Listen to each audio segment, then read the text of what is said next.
Friends, welcome to my channel. ఈరోజు మనం prepare చేసినటువంటి ఈ చట్నీ ఇడ్లీలోకి కానివ్వండి, దోశ ఇంకా చపాతీలోకి అయితే చాలా టేస్టీగా ఉంటుంది. ఇది అందరికీ నచ్చుతుంది. చాలా హెల్దీ రెసిపీ. ఇది ముందుగా మనము దాదాపుగా 2 పెద్ద కట్టల పుదీనా ఆకులు కట్ చేసి శుభ్రంగా క్లీన్ చేసి పక్కన ఉంచాలి. తర్వాత ప్యానులో 1 పావు కప్పు పల్లీలు, అదేవిధంగా 2 స్పూన్ల నువ్వులు, తెల్ల నువ్వులు యాడ్ చేస్తే చాలా టేస్టీగా ఉంటుంది ఈ పుదీనా చట్నీకి. ఇది మంచి ఫ్లేవర్ వచ్చే వరకు కొద్దిగా కలర్ చేంజ్ అయ్యేంతగా మనము వీటిని ఫ్రై చేసుకున్నాక స్పూను శనగపప్పు, స్పూను మినపప్పు, జీలకర్ర, ఇంకా కొద్దిగా ఆవాలు వీలుంటే ఇవన్నీ కూడా ముందుగా మనము ఫ్రై చేసుకోవాలి.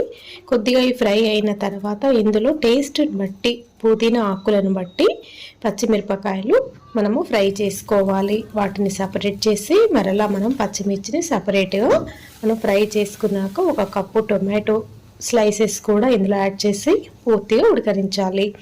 వీటికి టేస్ట్ని బట్టి కొద్దిగా అంటే 20 గ్రాముల చింతపండు వాటర్లో కలిపి వీటిని ఉడికిస్తే టొమాటో పీసెస్ ఉడికిపోతాయి, చింతపండు కూడా మొత్తం ఉడికిపోతుంది.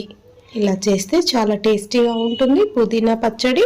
ఈ ప్రాసెస్ చాలా ఈజీగా ఉంటుంది. 2 నిమిషాలలోనే చట్నీ రెడీ అయిపోతుంది. ఇలా ఈజీగా చపాతీలోకి అయితే చాలా బాగుంటుంది. పుల్కాలో కానివ్వండి, ఇంకా జొన్న రొట్టెలోకి చాలా టేస్టీగా ఉంటుంది పుదీనా పచ్చడి ఇలా ప్రిపేర్ చేసుకుంటే. ఇప్పుడు శుభ్రంగా కడిగినటువంటి ఈ పుదీనాని మనము మగ్గిన ఈ టొమాటోస్లో యాడ్ చేసుకోవాలి. పుదీనా కూడా పూర్తిగా ఉడికిపోవాలి. ఇది ఉడకడానికి దాదాపుగా 5-6 నిమిషాల టైం తీసుకుంటుంది. ఆకులు ఇవి గోంగూర లాగా కాదు కదా, కొద్దిగా ముదురుగా ఉంటాయి కాబట్టి కొంచెము టైంతో ఇవి మగ్గిపోతాయి. లో ఫ్లేమ్లోనే దీనిని మగ్గనిచ్చుకోవాలి. ఇలా పూర్తిగా మగ్గిన తర్వాత చల్లార పెట్టుకొని రూమ్ టెంపరేచర్లోనే పూర్తిగా చల్లారినాక మనము మిక్సీ జార్లో యాడ్ చేసుకోవాలి.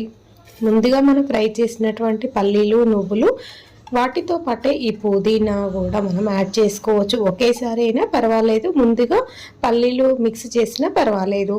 దీనిలో 5-6 వెల్లుల్లి రెబ్బలు టేస్ట్ని బట్టి సాల్ట్ యాడ్ చేసుకొని ఇలా మనము పేస్ట్ చేసిన దీనిని సపరేట్ చేసుకోవడమే. అంతేనండి, చాలా ఈజీగా పుదీనా చట్నీ రెడీ అయిపోతుంది. వీడియో నచ్చితే దయచేసి లైక్ చేసి సబ్స్క్రైబ్ చేసుకోగలరు.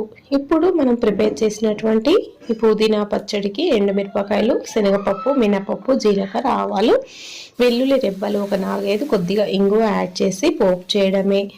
కరివేపాకు వీలుంటే యాడ్ చేసుకోండి. ఇక్కడ నాకు అందుబాటులో లేదు కాబట్టి యాడ్ చేయలేదు. ఇలా పోపు చేసుకున్నటువంటి పుదీనా పచ్చడి దాదాపుగా 4-5 రోజులైనా ఉంటుంది. సో ఇలా ప్రిపేర్ చేసుకోండి.